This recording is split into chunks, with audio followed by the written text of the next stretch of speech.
Daro, koukej, padá hvězda. Honem, něco si přej. A proč vlastně padají? Milá Daro a Rozo, to je docela jednoduché. Žádné hvězdy na nás vlastně nepadají. To, co nazýváme padající hvězdy, a my astronomové označujeme jako meteory, jsou vlastně drobné kamínky, drobná tělíska, která vletí do naší atmosféry obrovskou rychlostí, prudce se ohřejí, začnou zářit a schoří. No, takže vlastně vidíme jakoby zánik těchto drobných kamínek. Odborně jim říkáme meteory a pochází původem z komet anebo drobných planetek. Takže s hvězdami jako takovými nic společného nemají. Vždycky, když vidíme padající hvězdu, tak bychom si měli něco přát. Není jisté, jestli to funguje, ale není taky jisté, že to nefunguje.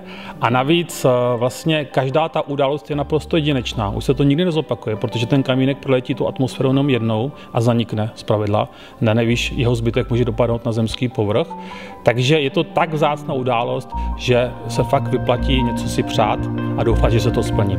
Tak doufujeme, že takových padajících hvězd uvidíte co nejvíce a že se vám co nejvíc těch přání také splní.